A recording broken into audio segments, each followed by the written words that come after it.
നമസ്കാരം, BMC news live കൊച്ചിയിലേക്ക് സ്വാഗതം. ഈ വാർത്തകൾ നിങ്ങൾക്കായി അവതരിപ്പിക്കുന്നത് Cochin Kalabhavan Angamaly franchise, powered by ഹീലക് Thottakkattukara, Josh mall Mookkannoor, cleanser, BMC film production and Nasrath Vilas.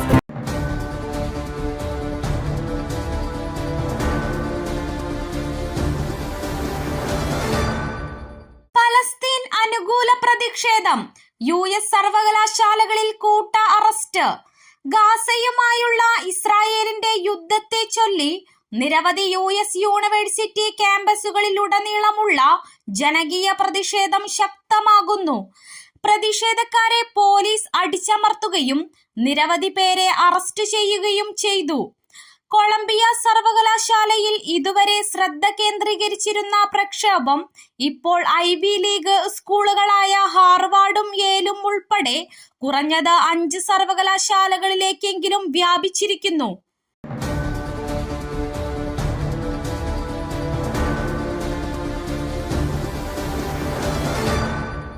തിരഞ്ഞെടുപ്പ് ഒരുക്കങ്ങൾ പൂർണ്ണം. സുരക്ഷയൊരുക്കാൻ 66,303 പോലീസുകാർ. ലോക്സഭാ തെരഞ്ഞെടുപ്പ് പ്രക്രിയകൾ പൂർത്തിയാകുന്നു. സംസ്ഥാനത്തെ 66,303 പോലീസ് ഉദ്യോഗസ്ഥരെ സുരക്ഷാ ചുമതലയിൽ നിയോഗിച്ചതായി മുഖ്യ തെരഞ്ഞെടുപ്പ് ഓഫീസർ സഞ്ജയ് കൗൾ അറിയിച്ചു.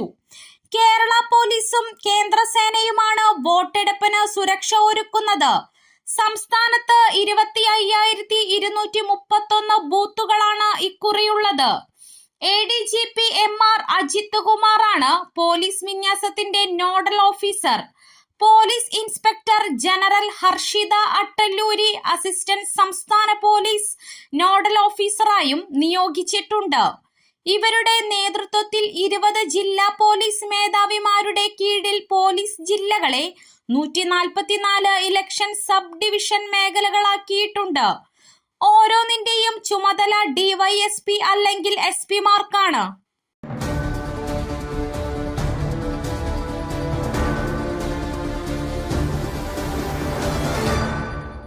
കേരളം നാളെ പോളിംഗ് ബൂത്തിലേക്ക്. ഇന്ന് നിശബ്ദ പ്രചാരണം. 5 ജില്ലകളിൽ നിരോധനാജ്ഞ കർശനം. ലോക്സഭാ തെരഞ്ഞെടുപ്പിൽ കേരളം നാളെ പോളിംഗ് ബൂത്തിലേക്ക്. 40 ദിവസം നീണ്ട പരസ്യ പ്രചരണത്തിനു ശേഷം സംസ്ഥാനം ഇന്ന് നിശബ്ദ പ്രചാരണത്തിന്റെ ചൂടിലാണ്. അവസാന മണിക്കൂറിലും വിലപ്പെട്ട വോട്ടുകൾ സ്വന്തം ചിഹ്നത്തിൽ എത്തിക്കാനുള്ള ശ്രമത്തിലാണ് മുന്നണികളും സ്ഥാനാർത്ഥികളും. സംസ്ഥാനത്ത് 20 മണ്ഡലങ്ങളിലായി 194 സ്ഥാനാർത്ഥികളാണ് മത്സര രംഗത്തുള്ളത്. 25,231 ബൂത്തുകളിലായി വോട്ട് രേഖപ്പെടുത്താൻ 2.77 കോടി വോട്ടർമാരാണുള്ളത്. നാളെ തെരഞ്ഞെടുപ്പ് നടക്കുമ്പോൾ സംസ്ഥാനത്തെ 5 ജില്ലകളിൽ ജില്ലാ കളക്ടർമാർ നിരോധനാജ്ഞ പ്രഖ്യാപിച്ചിരിക്കുകയാണ്.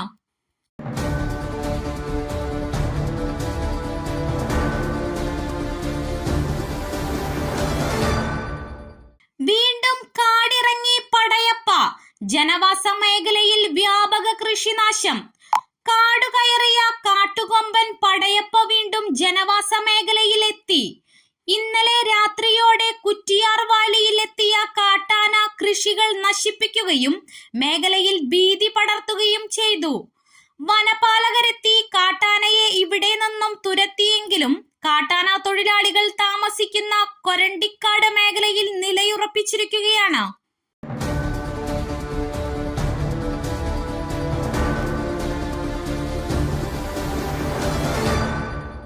വയനാട്ടിൽ 1,500ഓളം ഭക്ഷ്യക്കിറ്റുകൾ പിടികൂടി. പ്രവർത്തകർക്ക് പങ്കില്ല, പിന്നിൽ ഗൂഢാലോചനയെന്ന് BJP. കിറ്റ് വിവാദം ഗൂഢാലോചനയെന്ന് BJP പ്രവർത്തകർക്ക് പങ്കില്ലെന്ന് വയനാട് BJP ജില്ലാ പ്രസിഡന്റ്. കിറ്റ് നൽകി വോട്ട് പിടിക്കുന്നത് UDFും LDFും എന്ന പ്രശാന്ത് മലവയൽ. ഗൂഢാലോചനയെന്നും കൃത്യമായ അന്വേഷണം വേണമെന്നും BJP വയനാട് ജില്ലാ പ്രസിഡന്റ് പറഞ്ഞു.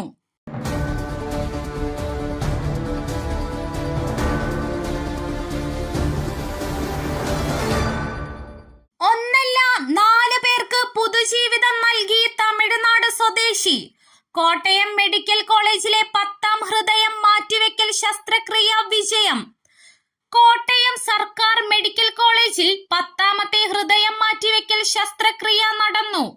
മസ്തിഷ്ക മരണമടഞ്ഞ തമിഴ്നാട് കന്യാകുമാരി സ്വദേശിയായ എം രാജയുടെ ഹൃദയം ആലപ്പുഴ സ്വദേശിയായ 26 വയസ്സുള്ള യുവാവിനാണ് മാറ്റിവെച്ചത്.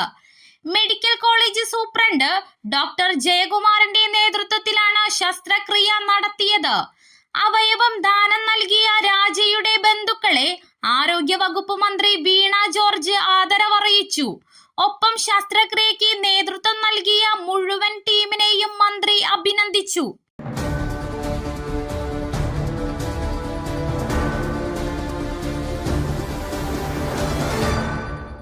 ഇരട്ട വോട്ട് എന്ന സംവിധാനമില്ല, മികച്ച ഭൂരിപക്ഷത്തിൽ വിജയിക്കുമെന്ന് ആറ്റിങ്ങൽ LDF സ്ഥാനാർത്ഥി.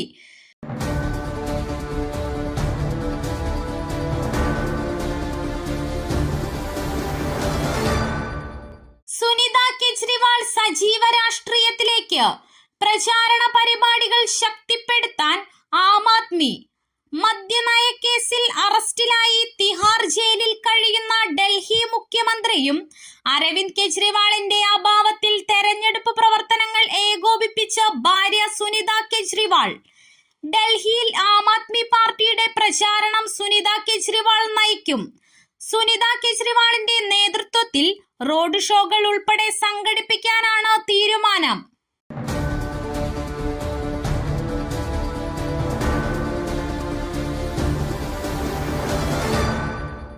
വയനാട്ടിലെ കിറ്റ് വിവാദം.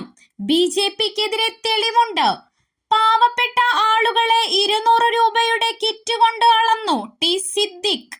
വയനാട് ബത്തേരിയിൽ നിന്ന് കിറ്റ് പിടികൂടിയ സംഭവത്തിൽ BJPക്കെതിരെ തെളിവുണ്ടെന്ന് ടി സിദ്ദിഖ്.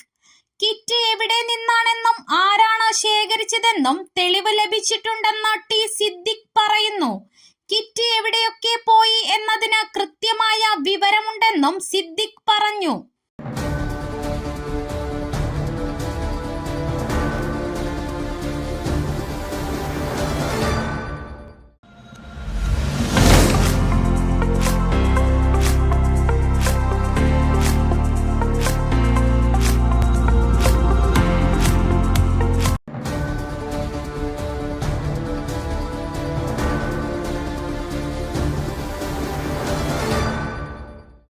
മറ്റൊരു വാർത്തയുമായി കണ്ടുമുട്ടുന്നതുവരെ നന്ദി.